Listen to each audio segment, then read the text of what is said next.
Secularism council Prabhjot Singh ਨੇ public inquiry ਦੌਰਾਨ ਸੀਸਸ panel ਨੂੰ ਕੈਨੇਡਾ ਵਿੱਚ ਭਾਰਤੀ ਦਖਲ ਬਾਰੇ ਕੀਤੇ ਅਹਿਮ ਸਵਾਲ। ਚੋਣਾਂ ਦੌਰਾਨ ਦਲ ਬਦਲੀ ਤੇ ਏਜੰਡੇ ਬਾਰੇ ਸਰਦਾਰ ਸਿਮਰਨਜੀਤ ਸਿੰਘ ਮਾਨ ਦਾ ਬਿਆਨ। ਹਰਿਆਣਾ ਸਿੱਖ ਗੁਰਦੁਆਰਾ ਪ੍ਰਬੰਧਕ ਕਮੇਟੀ ਦੇ ਪ੍ਰਧਾਨ ਨੇ Miri Piri medical college Shahabad Markanda Haryana committee ਨੂੰ ਸੌਂਪਣ ਦੀ ਕੀਤੀ ਮੰਗ। ਕੈਨੇਡਾ ਵਿੱਚ ਸਿੱਖਾਂ ਦੇ ਹੋਏ ਕਤਲ ਜਾਂ ਕਤਲ ਦੀਆਂ ਸਾਜ਼ਿਸ਼ਾਂ ਤੋਂ ਬਾਅਦ ਕੈਨੇਡਾ ਸਰਕਾਰ ਇਸ ਮਾਮਲੇ ਨੂੰ ਗੰਭੀਰਤਾ ਨਾਲ ਲੈ ਰਹੀ ਹੈ। ਪਿਛਲੇ ਸਾਲ ਸਿੱਖ ਆਗੂ ਭਾਈ ਹਰਦੀਪ ਸਿੰਘ ਨਿੱਜਰ ਦੇ ਕਤਲ ਅਤੇ ਸਿੱਖ ਆਗੂ ਗੁਰਪਤਵੰਤ ਸਿੰਘ ਪੰਨੂ ਨੂੰ ਕਤਲ ਕਰਨ ਦੀ ਸਾਜ਼ਿਸ਼ ਦਾ ਪਰਦਾਫਾਸ਼ ਹੋਣ ਤੋਂ ਬਾਅਦ ਕੈਨੇਡਾ ਵਿੱਚ ਭਾਰਤੀ ਦਖਲਅੰਦਾਜ਼ੀ ਦੀ ਜਾਂਚ ਲਗਾਤਾਰ ਜਾਰੀ ਹੈ। ਇਸ ਸੰਬੰਧੀ ਕੈਨੇਡਾ ਵਿੱਚ ਬਣਾਏ ਗਏ ਪਬਲਿਕ ਇਨਕੁਆਇਰੀ ਕਮਿਸ਼ਨ ਅੱਗੇ ਬੀਤੇ ਕੱਲ੍ਹ ਕੈਨੇਡਾ ਦੀ ਖੁਫੀਆ ਏਜੰਸੀ ਸੀਸਸ ਦੇ ਪੈਨਲ ਦੀ ਪਬਲਿਕ ਹੀਅਰਿੰਗ ਹੋਈ, ਜਿਸ ਦੌਰਾਨ ਕੈਨੇਡਾ ਦੀਆਂ ਸਿੱਖ ਜਥੇਬੰਦੀਆਂ ਦੇ ਸਾਂਝੇ ਸਮੂਹ ਸੈਕੂਲਰਿਜ਼ਮ ਦੇ ਕੌਂਸਲ ਪ੍ਰਭਜੋਤ ਸਿੰਘ ਨੇ ਸੀਸਸ ਪੈਨਲ ਨੂੰ ਕੈਨੇਡਾ ਵਿੱਚ ਭਾਰਤੀ ਦਖਲਅੰਦਾਜ਼ੀ ਬਾਰੇ ਅਹਿਮ ਸਵਾਲ ਕੀਤੇ। And in July of 2017, there was a public initiative launched by Indian diaspora groups, led by members of the Canada-India Foundation, with the objective of targeting federal ridings in the 2019 elections, where current Sikh candidates were deemed to be inimical or contrary or detrimental to Indian interests. This initiative was also found to be connected to that network, connected to the consulates. Is that fair to say? So the question is written down. And that same year, is it true that CSIS wanted to use threat reduction powers to dismantle these networks that were engaging in foreign interference? Question is written down. And given the likely significant risks involved in this kind of threat reduction measure, as the three of you have given testimony earlier in terms of the risk factors that are assessed and what kind of protocols or OK is necessary, CSIS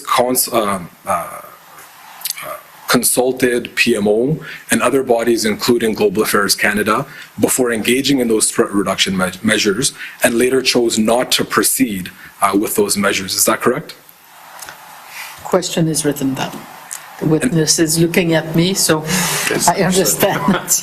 And as a result of that decision not to proceed with those measures, CSIS did not inform targeted politicians, journalists, or the impacted communities about the risk, and those networks continued unhindered, presumably throughout both electoral periods, at least if not further until today. Is that correct?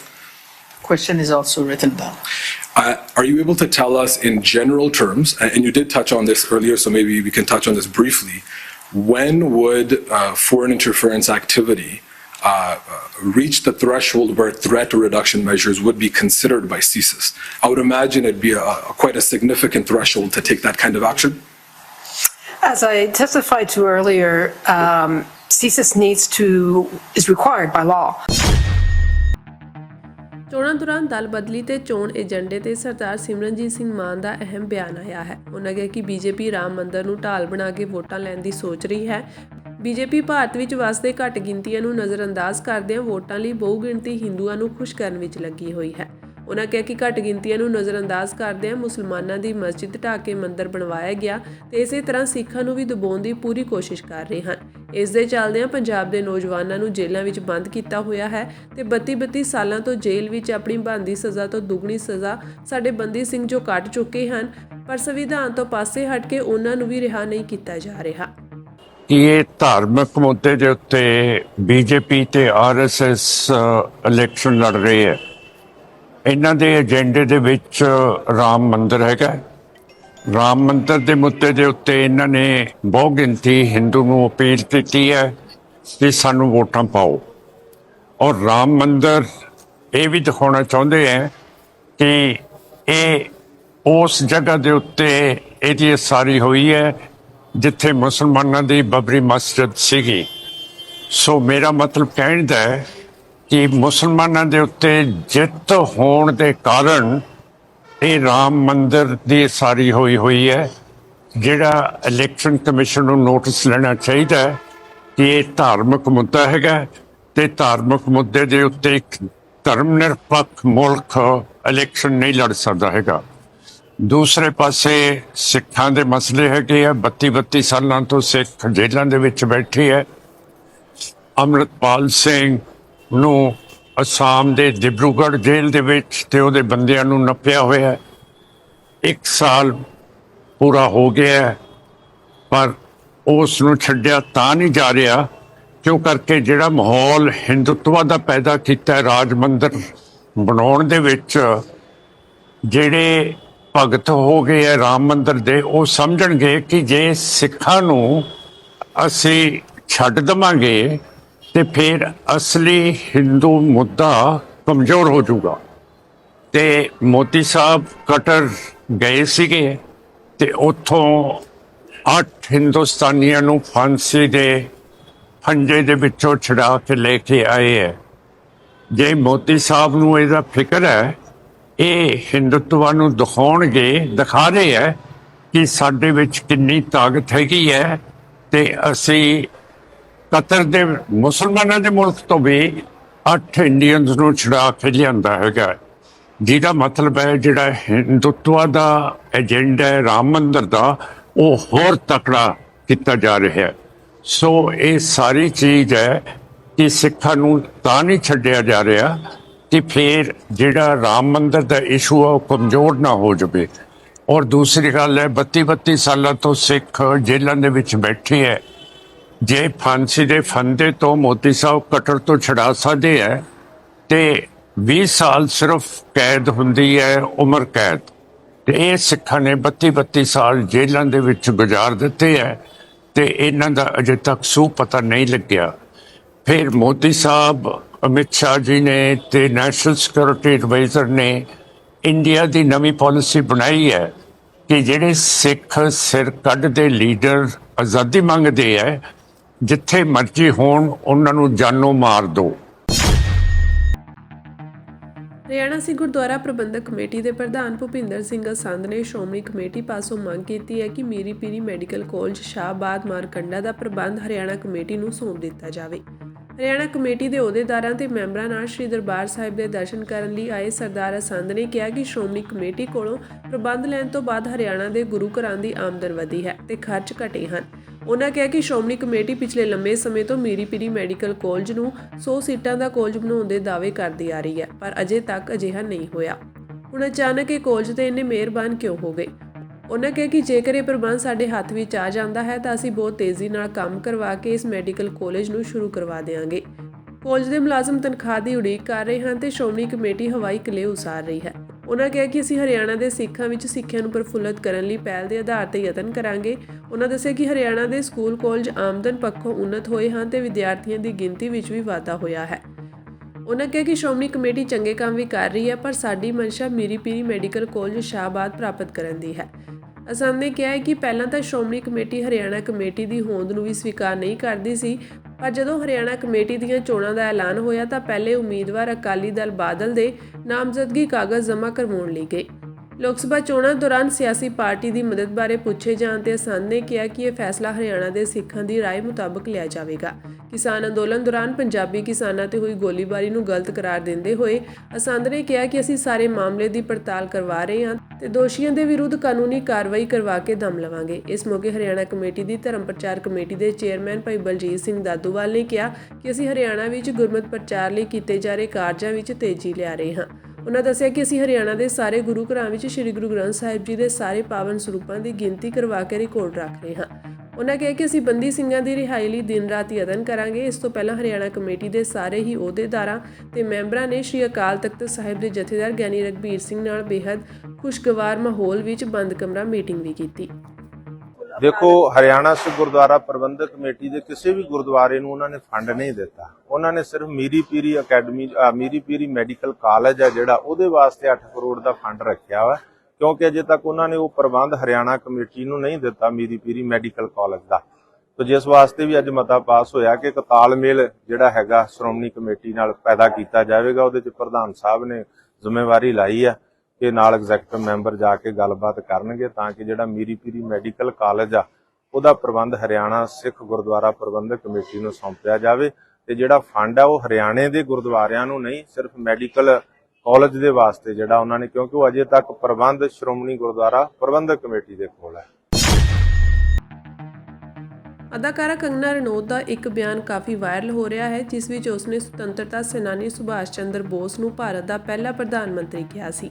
ਦੱਸਣਯੋਗ ਹੈ ਕਿ ਕੰਗਨਾ ਰਣੌਤ ਭਾਜਪਾ ਦੀ ticket ਤੇ ਹਿਮਾਚਲ ਦੇ ਮੰਡੀ ਤੋਂ ਲੋਕ ਸਭਾ ਚੋਣ ਲੜ ਰਹੀ ਹੈ। ਇਸ ਬਾਰੇ BRS ਨੇਤਾ KT ਰਾਮਾ ਰਾਓ ਨੇ ਵੀ ਕਿਹਾ ਹੈ ਕਿ ਹਿਮਾਚਲ ਤੋਂ ਭਾਜਪਾ ਦਾ ਇੱਕ ਮੈਂਬਰ ਕਹਿ ਰਿਹਾ ਹੈ ਕਿ ਸੁਭਾਸ਼ ਚੰਦਰ ਬੋਸ ਸਾਡੇ ਪਹਿਲੇ ਪ੍ਰਧਾਨ ਮੰਤਰੀ ਸਨ। ਇਸ ਦੇ ਨਾਲ ਹੀ ਸਾਊਥ ਦੇ ਇੱਕ ਹੋਰ BJP ਨੇਤਾ ਕਹਿ ਰਹੇ ਹਨ ਕਿ ਮਹਾਤਮਾ ਗਾਂਧੀ ਸਾਡੇ ਪ੍ਰਧਾਨ ਮੰਤਰੀ ਸਨ। ਬਾਲੀਵੁੱਡ ਅਦਾਕਾਰਾ ਕੰਗਨਾ ਰਣੌਤ ਹਿਮਾਚਲ ਪ੍ਰਦੇਸ਼ ਦੇ ਮੰਡੀ ਤੋਂ ਲੋਕ ਸਭਾ ਚੋਣਾਂ ਲੜਨ ਜਾ ਰਹੀ ਹੈ। ਜਦੋਂ ਤੋਂ ਭਾਜਪਾ ਨੇ ਉਹਨਾਂ ਨੂੰ ਆਪਣਾ ਉਮੀਦਵਾਰ ਬਣਾਇਆ ਹੈ, ਉਹ ਲਗਾਤਾਰ ਵਿਰੋਧੀ ਪਾਰਟੀਆਂ ਤੇ ਨਿਸ਼ਾਨੇ ਸਾਧ ਰਹੀ ਹੈ। ਹੁਣ BRS ਨੇਤਾ KT ਰਾਮਾ ਰਾਓ ਨੇ ਕੰਗਨਾ ਰਣੌਤ ਤੇ ਤੰਜ ਕੱਸਿਆ ਹੈ।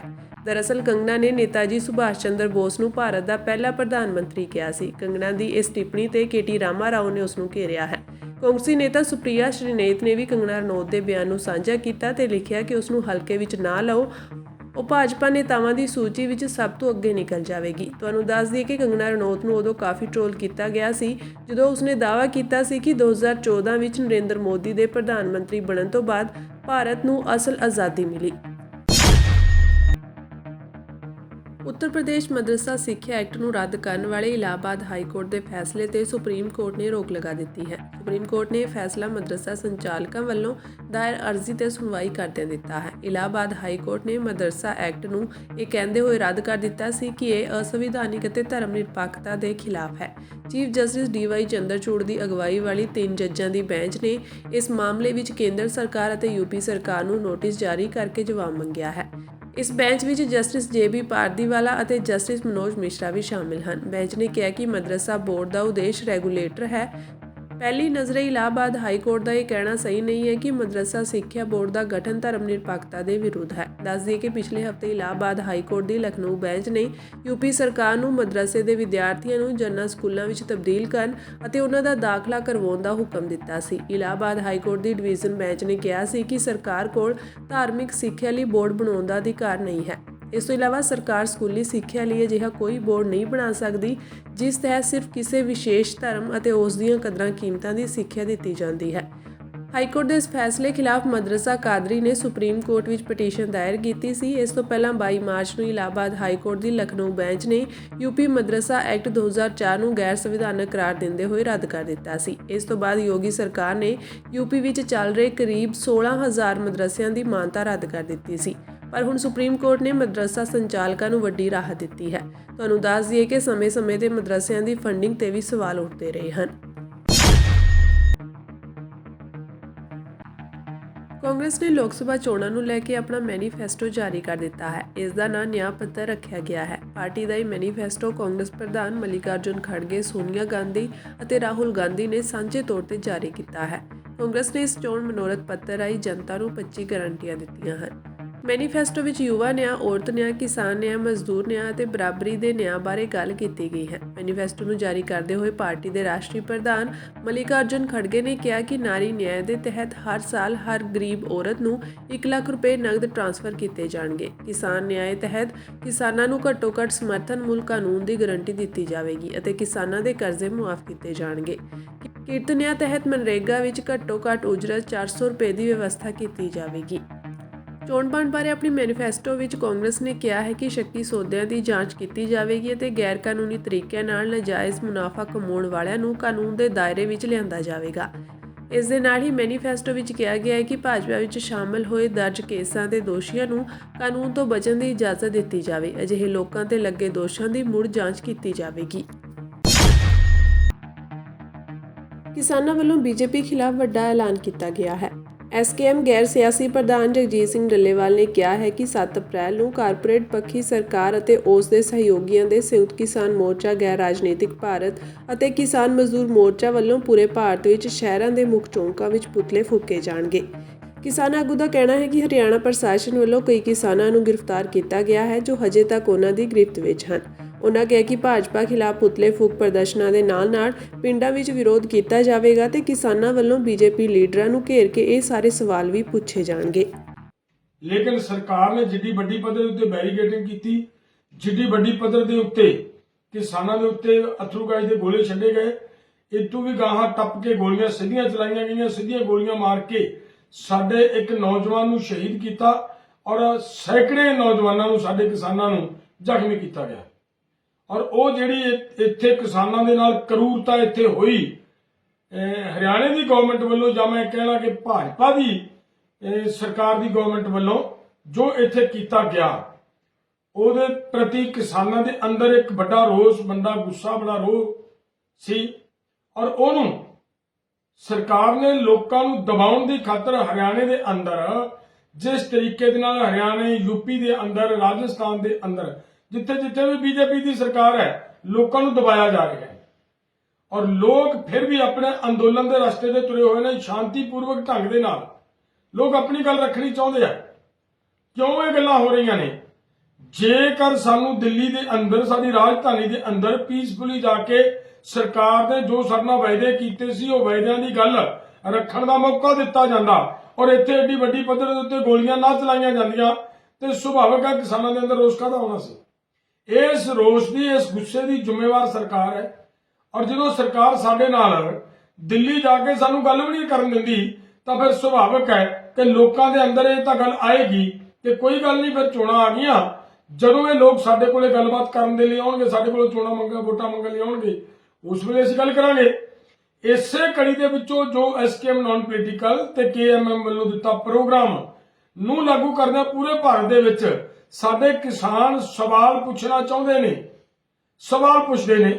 ਸਵਾਲਾਂ ਦੇ ਜਵਾਬ ਨਹੀਂ ਹੈ ਭਾਜਪਾ ਕੋਲੇ।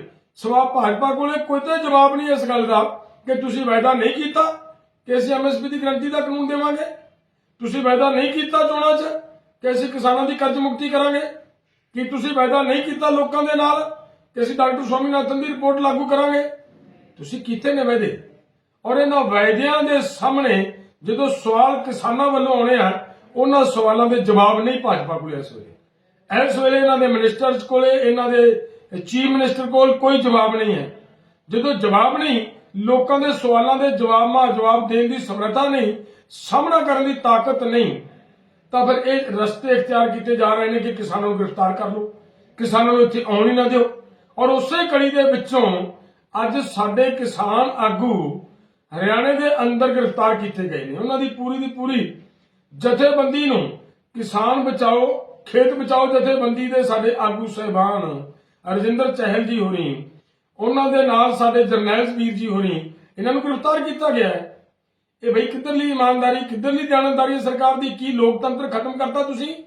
ਕੀ ਦੇਸ਼ ਨੂੰ ਤੁਸੀਂ ਪ੍ਰਜਾਤੰਤਰ ਦੀ ਬਜਾਏ, ਲੋਕਤੰਤਰ ਦੀ ਬਜਾਏ ਇਹ ਡਿਕਟੇਟਰਸ਼ਿਪ ਰਾਜ ਬਣ ਗਿਆ ਕਿ ਲੋਕ ਤੁਹਾਡੇ ਸਾਹਮਣੇ ਆ ਕੇ, ਆਪਦੇ ਮੁੱਖ ਮੰਤਰੀ ਦੇ ਸਾਹਮਣੇ ਆ ਕੇ ਗੱਲ ਬਣਾ ਰੱਖ ਸਕਣ? ਤਾਂ ਫਿਰ ਮੁੱਖ ਮੰਤਰੀ ਆਉਂਦਾ ਕੀ ਲੈਣਾ ਪਿੰਡਾਂ 'ਚ? ਕਾਹਦੇ ਲਈ ਆ ਰਿਹਾ ਉਹਨਾਂ ਦੇ ਸ਼ਹਿਰ 'ਚ, ਜੇ ਲੋਕਾਂ ਦੀ ਗੱਲ ਸੁਣਨ ਦੀ ਹਿੰਮਤ ਨਹੀਂ ਤਾਂ? ਸੋ ਇਸ ਕਰਕੇ ਜਿਹੜੇ ਸਾਡੇ ਆਗੂਆਂ ਨੂੰ ਗ੍ਰਿਫਤਾਰ ਕੀਤਾ ਗਿਆ, ਇਹ ਅਤੀ ਨਿੰਦਣਯੋਗ ਹੈ। ਔਰ ਅਸੀਂ ਮੋਰਚਿਆਂ ਵੱਲੋਂ ਸਖਤ ਸ਼ਬਦਾਂ ਵਿੱਚ ਇਹਦੀ ਨਿਖੇਧੀ ਕਰਦੇ ਹੋਏ ਮੰਗ ਕਰਦੇ ਹਾਂ ਕਿ ਤੁਰੰਤ ਇੱਕ ਕਿਸਾਨ ਜਿਹੜੇ ਇਸ ਮਾਮਲੇ 'ਚ ਗ੍ਰਿਫਤਾਰ ਕੀਤੇ ਨੇ, ਜਿਹੜੇ ਬਿਲਕੁਲ ਪੀਸਫੁਲੀ ਆਪਣੀ ਗੱਲ ਰੱਖਣ ਜਾ ਰਹੇ ਨੇ, ਗ੍ਰਿਫਤਾਰ ਕਰਕੇ ਅੱਡੋ-ਅੱਡੀ ਥਾਣੇ ਡਿਟੇਨ ਕੀਤੇ ਨੇ, ਉਹਨਾਂ ਨੂੰ ਤੁਰੰਤ ਰਿਹਾ ਕੀਤਾ ਜਾਏ, ਨਹੀਂ ਤਾਂ ਵਰਨਾ ਸਾਨੂੰ ਫਿਰ ਕੋਈ ਸਖਤ ਐਕਸ਼ਨ ਦੇਣਾ ਪਏਗਾ। ਫਿਰ ਬਾਅਦ ਵਿੱਚ ਸਰਕਾਰ ਇਹ ਨਾ ਕਹੇ ਕਿ ਤੁਸੀਂ ਇਹ ਕੀ ਕਰਦੇ ਹੋ। ਸੋ ਇਹ ਸਾਡੀਆਂ ਮਜਬੂਰੀਆਂ ਬਣ ਗਈਆਂ। ਸਾਨੂੰ ਸਰਕਾਰ ਹੋਰ ਜ਼ਿਆਦਾ ਮਜਬੂਰ ਨਾ ਕਰੇ। ਅਸੀਂ ਪੀਸਫੁਲੀ ਆਪਦਾ ਪ੍ਰੋਟੈਸਟ ਕਰਦੇ ਹੋਏ ਆਪਣੇ ਅੰਦੋਲਨ ਨੂੰ ਸ਼ਾਂਤਮਈ ਢੰਗ ਦੇ ਨਾਲ ਅੱਗੇ ਲਿਜਾਣਾ ਚਾਹੁੰਦੇ ਹਾਂ। ਸਾਨੂੰ ਉਹ ਸ਼ਾਂਤੀ ਕਾਇਮ ਰੱਖਣ ਦੇਣ। ਸਾਡੇ ਕਿਸਾਨ ਆਗੂਆਂ ਨੂੰ ਤੁਰੰਤ ਰਿਹਾ ਕਰਨ। ਜਿਹੜੇ ਸਾਡੇ ਅਨੀਸ਼ ਖਟਕੜ ਵਰਗੇ ਨੌਜਵਾਨ ਜਾਂ ਜਿਹੜੇ ਨਵਦੀਪ ਵਰਗੇ ਨੌਜਵਾਨ ਫੜ ਕੇ ਜੇਲ੍ਹਾਂ 'ਚ ਬੰਦ ਕੀਤੇ, ਉਹਨਾਂ ਨੂੰ ਤੁਰੰਤ ਰਿਹਾ ਕਰੇ ਸਰਕਾਰ। ਇਹ ਆਪਣੀ ਡਿਕਟੇਟਰਸ਼ਿਪ ਵਾਲੀ ਨੀਤੀ ਨੂੰ ਵਾਪਸ ਲਵੇ, ਵਾਪਸ ਹੋਵੇ ਇਸ ਗੱਲ ਤੋਂ। ਇਹ ਬਰਦਾਸ਼ਤ ਤੋਂ ਬਾਹਰ ਦੀਆਂ ਗੱਲਾਂ ਨੇ। ਸੋ ਇਹ ਕਦੇ ਬਰਦਾਸ਼ਤ ਨਹੀਂ ਕਰਾਂਗੇ। ਫਿਰ ਸਰਕਾਰ ਨਾ ਕਹੇ ਕਿ ਇਹ ਮੋਰਚੇ ਵਾਲੇ ਸਖਤ ਐਕਸ਼ਨ ਲੈਂਦੇ ਨੇ, ਹੋਰ ਪ੍ਰੋਗਰਾਮ ਵੱਡੇ ਦਿੰਦੇ ਨੇ, ਉਹਨਾਂ ਦੀ ਜ਼ਿੰਮੇਵਾਰੀ ਫਿਰ ਸਰਕਾਰ ਦੀ ਹੋਏਗੀ।